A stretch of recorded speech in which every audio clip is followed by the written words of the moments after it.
Well, now that we've gotten some one-dimensional kinematics out of the way, we can move on to more interesting things like motion in a plane. And to that end, it's time to talk about vectors. Now, I don't know if this is true, but I heard something interesting once about ants, or I read something interesting.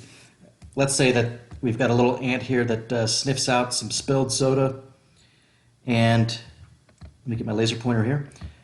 And after taking a very zigzaggy path over to the spilled soda, this little guy wants to return to his colony and report back to base, let his buddies know where all the food is so that they can go there as well. And what I read was, am I getting ahead of myself here? Yes. No, I'm not. I had read that this ant will take a beeline, that's a credit to another insect, a beeline back to its starting position, despite having taken this very zigzaggy path. And maybe you're thinking, well, doesn't it just turn around, look at the place from whence it came, and head that direction? I don't know if ants can do that. I don't know if their vision's that sophisticated. And I think this is possibly true, even if they've wandered, behind a little hill or some other obstruction where they can't actually see straight to where they came from. So think about that for a moment. How are they able to do that? Do they really have a sense of north, south, east, and west? Are they using a compass?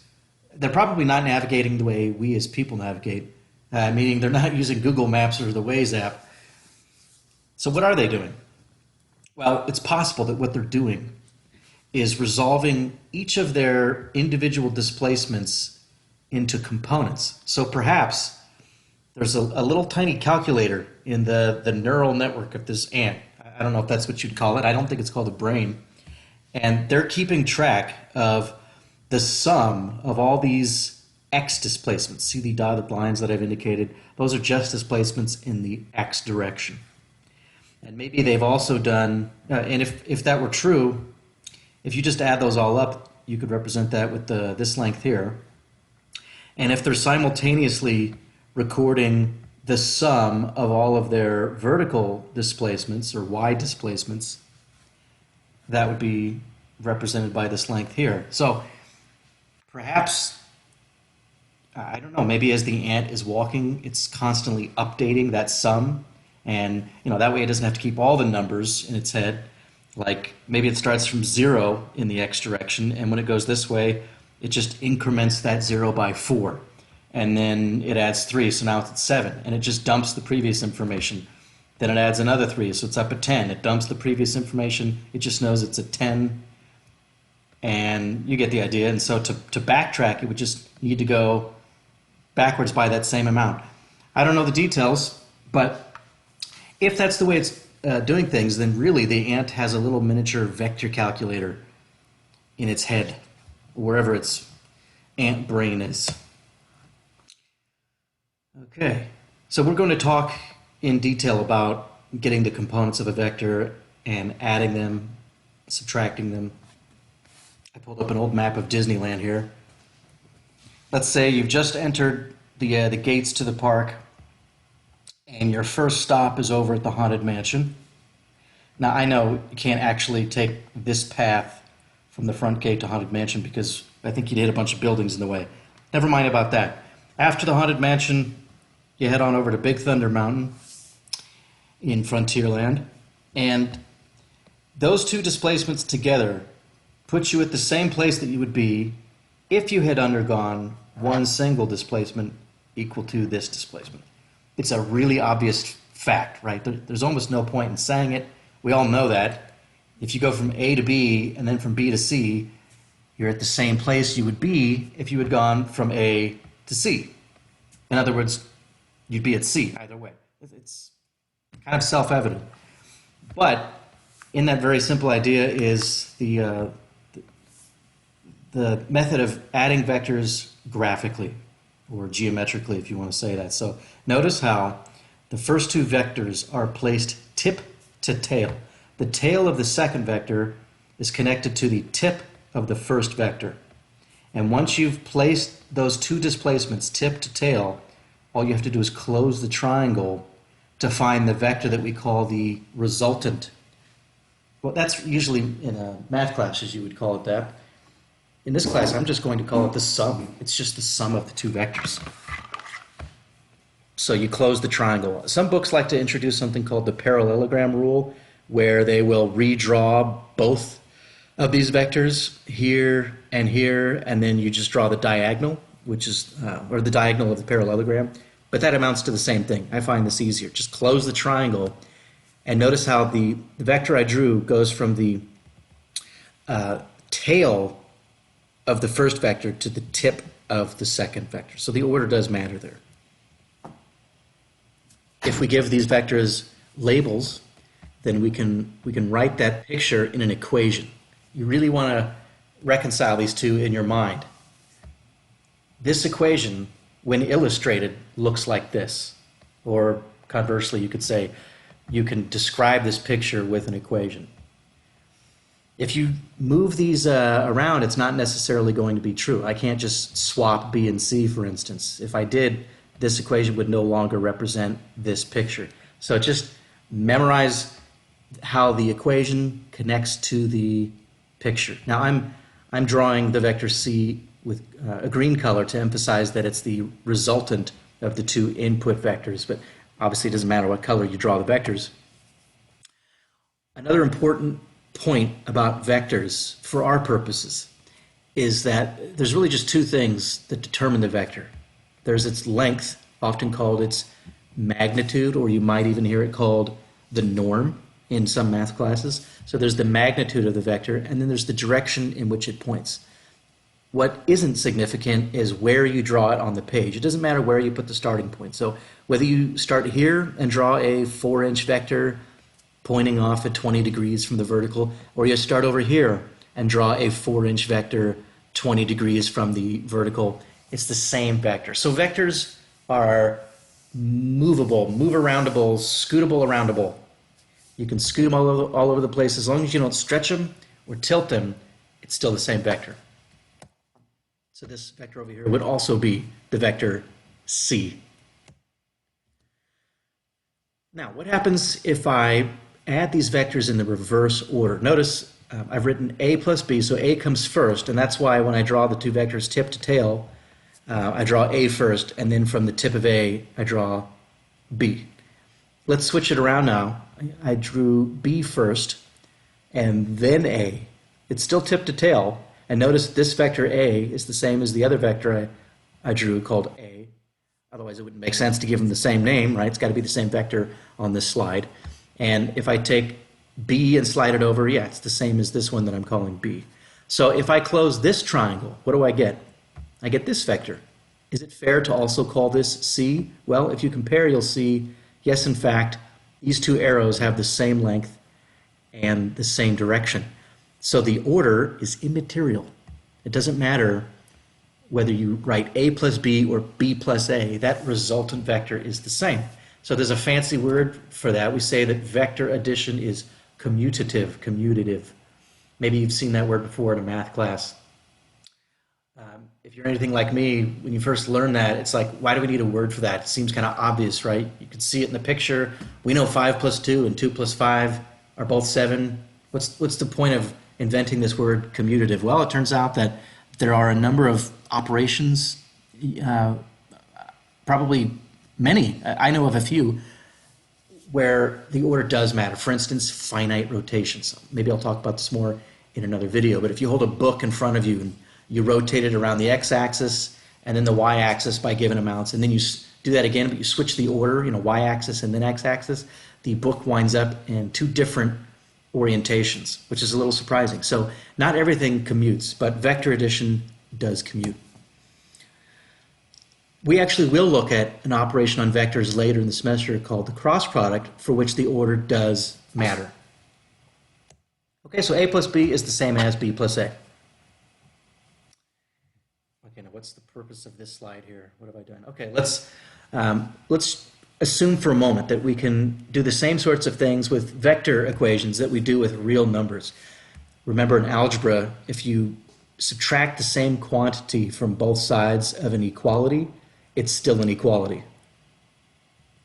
So if I were to subtract b from the left side of this equation, Now, I haven't really defined vector subtraction yet, but if we just proceed operationally here, we would be left with A, and over here we would have C minus B. So can we make a picture of this equation? We know how to draw the picture for vector addition. What about the picture for vector subtraction? Here it is. I will present two ways of visualizing vector subtraction. You should probably learn both. You should be able to do both in your head. And this is more challenging than just adding two vectors. It's easy to make the triangle, close the triangle. So here it is. Let's look at the right side. C minus B. In order to visualize vector subtraction, I've actually drawn these two vectors, not tip to tail, but tail to tail. See that? Vector C and vector B are not tip to tail. They are placed tail to tail. And I'm saying that C minus B, the difference between those two vectors, is vector A. And notice that vector A goes from the tip of one arrow to the tip of the other. So that's one thing to memorize. When you take the difference of two vectors, after you've drawn them tail to tail, that difference vector goes from the tip of one to the tip of the other. Now, what about the order? Does it go from tip of B to tip of C, or from tip of C to tip of B, tippecanoe, tally-hoo? According to this example here, C minus B goes from the tip of B to the tip of C. See how that works? One vector minus a second vector gives you a vector that goes from the tip of the second vector to the tip of the first vector. The only way to really learn this is just to practice. Do a few examples. Eventually it'll stick. You want to be able to visualize vector subtraction. So let's get some practice here. I've drawn two different vectors that I've called D and E. Let's find the difference in this order. What is D minus E? And we'll call that vector F. So in order for me to do this visually, I need to place them tail to tail. Remember, it's okay to scoot vectors around. That doesn't change the identity of the vector. So I've scooted them over here. Scooted. That sounds weird. It's scooted. Is that the correct past tense of scoot? Or is it something like scote? I scote the vectors over here. I've placed them tail to tail. And remember the rule. D minus E is a vector that points from the tip of E to the tip of D. Did I do that right? This points from the tip of vector E to the tip of vector D. Yes, I believe I did that correctly. I'm calling that difference vector F. Now, I could have just called this vector D minus E, but I guess for succinctness, I've given it a letter name. Now, go back to this equation and manipulate it just as you would an equation with real numbers in high school algebra. How about we add the vector E to both sides? If I add E to the right side, the two E's cancel. Over here I would have F plus E, so that gives me this equation. Well, why don't I also make a picture for this equation? F plus E equals D. Remember, to add vectors, you don't do them tail to tail, you put them tip to tail. Tail to tail for subtraction, tip to tail for addition. So F plus E, I have placed F first, and then joined tip to tail to F is vector E, and then I've closed the circle. Now, don't be confused by the colors.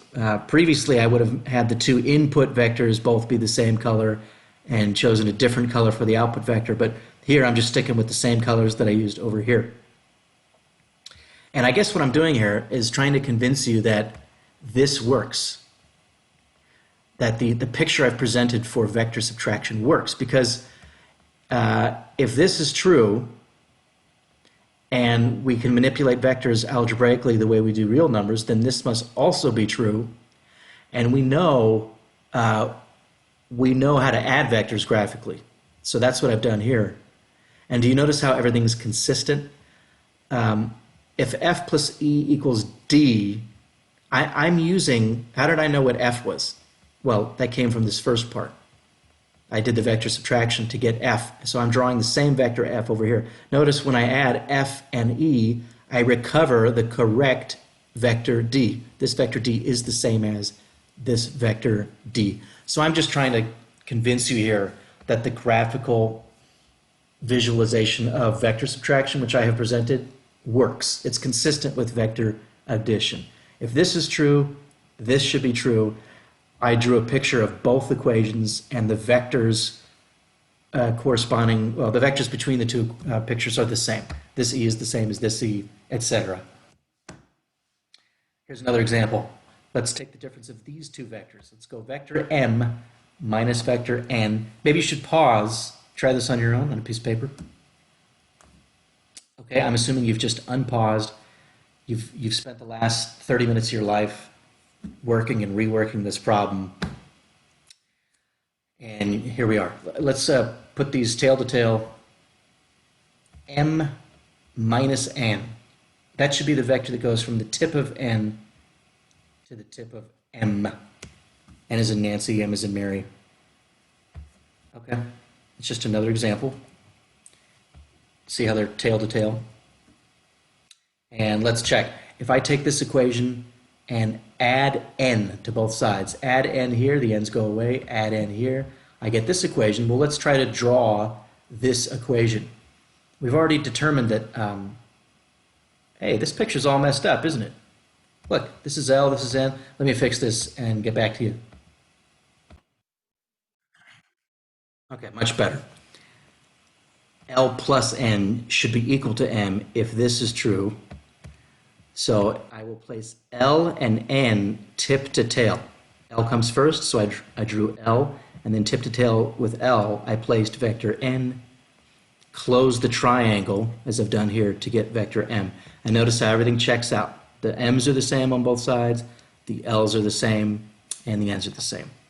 Okay, so this graphical method for drawing the difference of two vectors seems to be consistent with vector addition. Okay, what does it mean to scale a vector? To scale it up or scale it down? If this is vector A, take a wild guess what the vector 1/2 A would be. A divided by 2.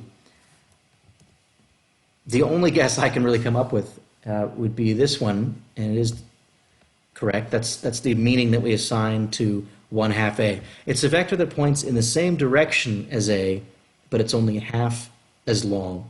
That's it. Just divide the length by 2. Points in the same direction. So when you multiply a vector by a scalar, you don't change the direction of the vector. You merely change its length. Well, there's one qualification to that statement, which I'll get to in just a second. Here's another example, vector B. What if we scale it up by a factor of 3? 3 times B is a vector that points in the same direction as B. It's just 3 times as long. So by scaling B by a factor of 3, we have not changed the direction of the vector. We've only stretched it out. Now, those of you who are going to go into, let's say, electrical engineering or physics, you'll probably learn at some point that you can rotate a vector if you rotate, you can rotate a vector by multiplying by a complex number.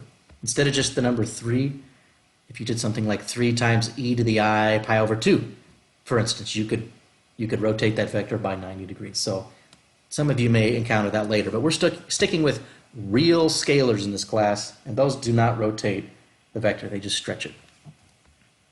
Okay, so these are two different types of quantities. A scalar is just a number, whereas a vector has direction associated with it. That's the distinction that we make in this class.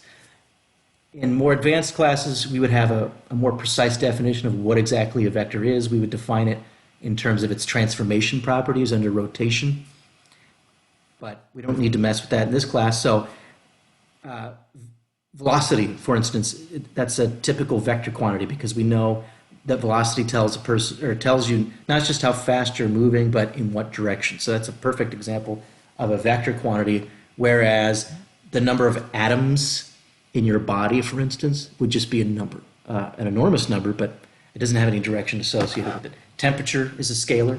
Weight could be regarded as a vector because your weight can be thought of as a force that points downwards towards the center of the earth. Okay, but once you've multiplied that vector by a scalar, you get back another vector. Obviously, this bottom vector is still a vector, it's not a scalar. So a scalar times a vector just gives you another vector. Just think of it this way. What does a scalar do to a vector? It just scales it up or down.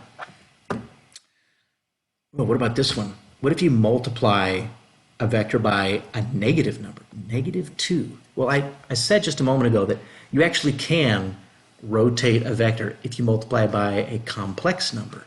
And it turns out that negative numbers are special cases of complex numbers. You could say the same thing about positive numbers too. Anyway, I bet you can all figure this out. What would it mean to multiply vector c by -2? Well, the 2 probably means stretch it by a factor of 2. What's up with the minus sign?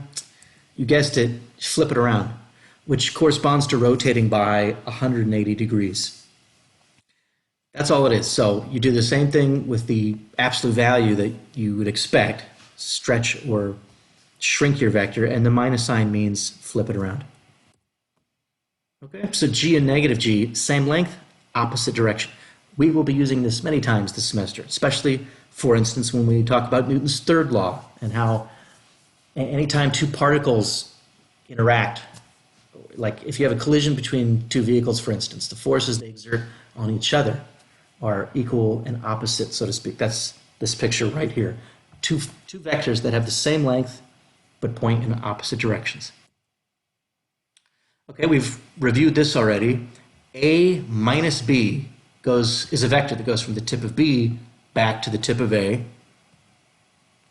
What about B minus A? So we've got subtraction here. We've already shown that vector addition is commutative. It doesn't matter what the order is, A minus B, or excuse me, A plus B, B plus A, same thing.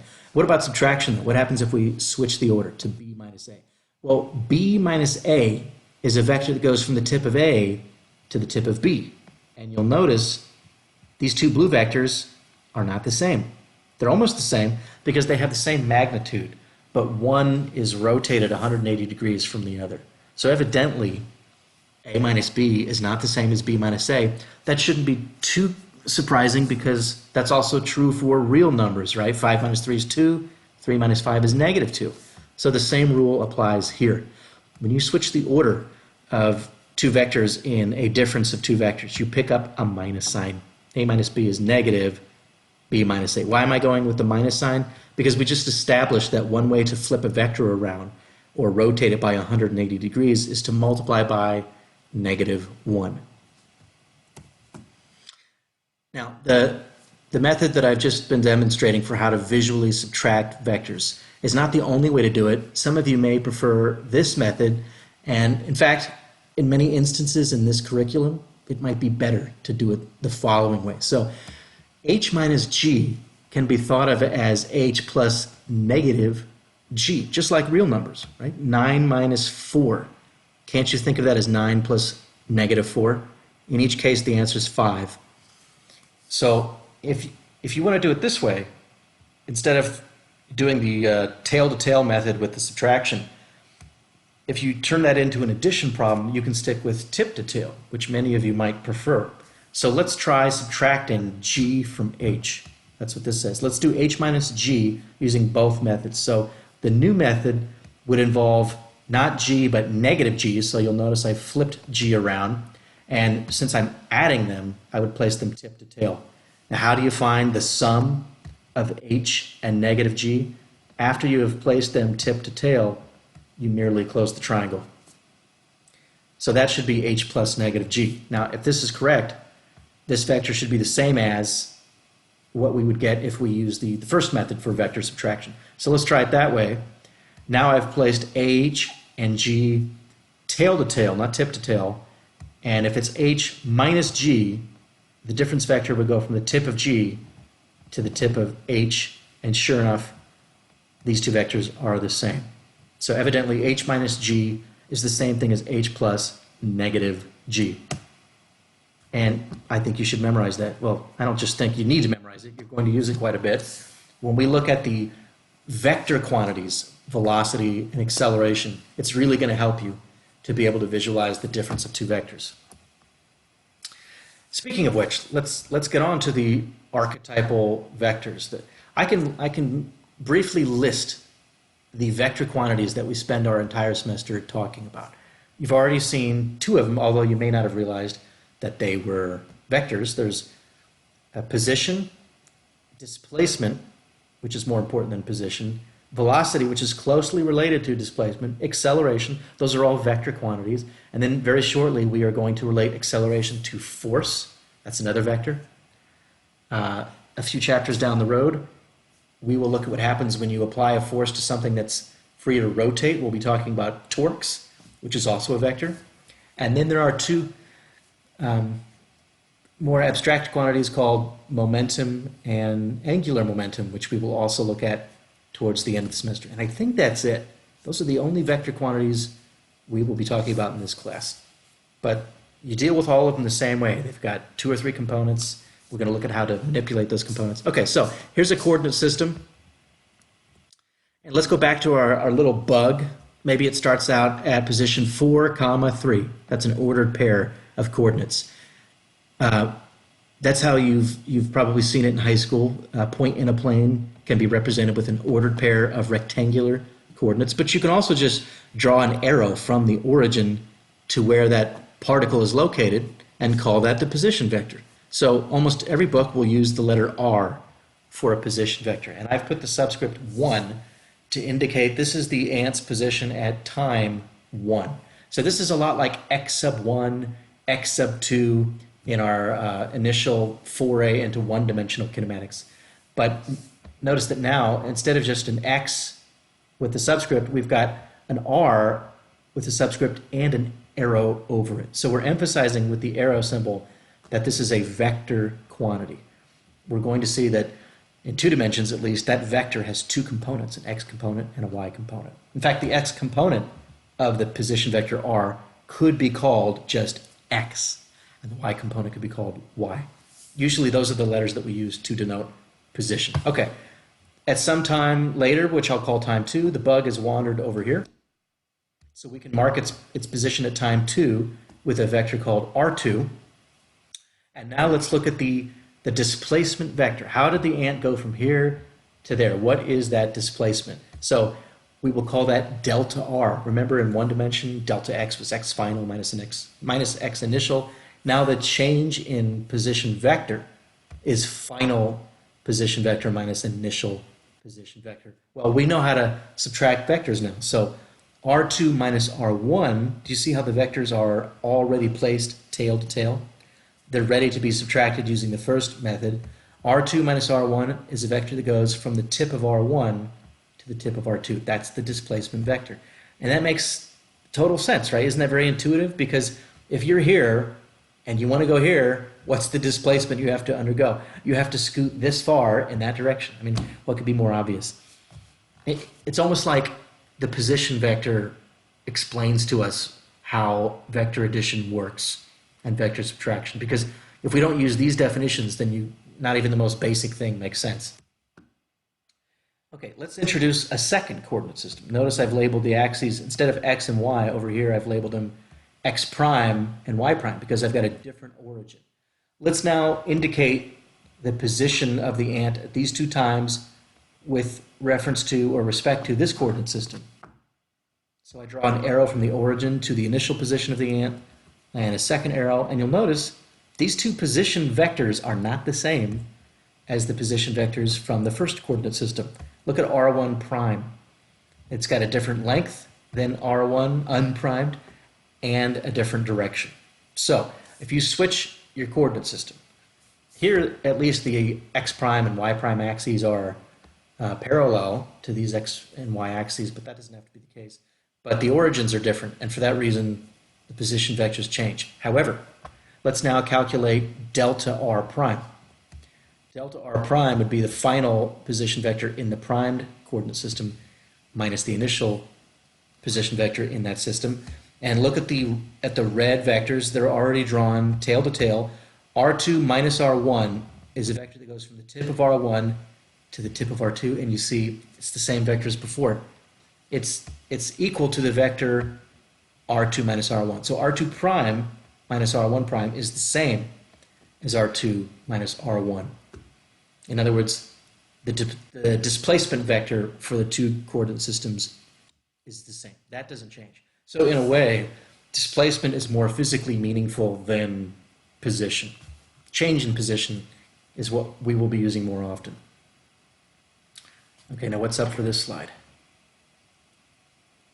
Right, let's use the other method of visualizing delta R. Instead of putting them tail to tail and doing the R2 minus R1, let's write R2 minus R1 as R2 plus the negative of R1. Remember that? These are the equivalent. If we turn it into an addition problem like this, then now we have to place them tip to tail. So I start with R2, and then tip to tail with R2, I have placed the negative of R1. See how R1 points that way? Just take that vector, same length, but flip it around, you get this. So R2 added tip to tail with negative R1. I close the triangle because I'm doing addition. Of course, I get the same vector that I get using the other method. And in the coming chapters, this may be an easier way for you to visualize a displacement, the change in position for two position vectors. And before I end here, I'd like to just look at what you might call a degenerate case, where the two vectors point in the same direction, because this is the one we're going to use often, and yet it's a little more difficult to visualize. So right now, these two vectors are drawn tail to tail, are they not? If I put them with their tails actually at the origin, they would be overlapping and it would be difficult to visualize. So I had to separate them a little bit. So try doing the vector subtraction the first way in your head right now. Since they're already tail to tail, R2 minus R1, that would have to go from the tip of R1 to the tip of R2. It's a little difficult to visualize because they're parallel. So why don't we try it the other way, the second method. I'll turn that subtraction problem into an addition problem. R2 minus R1 is the same as R2 plus negative R1. So take R1, flip it around so it now points to the left. And since I have turned this into an addition problem, I have placed the two vectors tip to tail. And this is still a little bizarre when you first think about it. It's not really a triangle, is it? We can't close the triangle. That's why I'm calling it the degenerate case, because I think a triangle that's been collapsed so that it's basically just a line segment, that's called a degenerate triangle. But remember, you close the triangle by going from you draw a third vector from the tail of the first vector to the tip of the second vector. So if I just close up this degenerate triangle, that's what I get. And remember, that's delta R. Delta R is R2 minus R1, which can be thought of as R2 plus negative R1. So there's my displacement vector. And again, if this isn't sinking in, look at this picture for a little while, do some other examples on paper. You want to be able to visualize it. And here's another way of thinking about it that's perhaps even more intuitive. Again, let's treat this as the same as we would an equation involving real numbers in algebra. Why don't we put the R1 on the other side? Let's add R1 to both sides. Negative R1 plus R1, that's like adding 0. Over here, we will have delta R plus R1. So I get this equation. And what this says is, think about the ant. It starts somewhere at time 1, and then it ends up at R2 at time 2. The ant's position at time 2 is wherever it was at R1 plus the little scoot from position 1 to position 2. Totally sensible, right? Wherever you are at time 2 is wherever you were at time 1 plus your displacement between the two times. So just go back up to this picture. How do we describe this location, x equals 6? Well, it's x equals 3 plus that extra scoot of 3 units to the right, that extra displacement. That's what this says, right? Final position is initial position plus the displacement to get to, or to get from position 1 to position 2. You want to memorize this as well. You want to understand that these two are equivalent. Delta R equals R2 minus R1, change in position. That's the same as saying this. Final position is initial position plus the little scoot. And apparently that's all I have to say here. In the next video, we'll look at how to resolve the vector into components, again using sine, cosine, and tangent.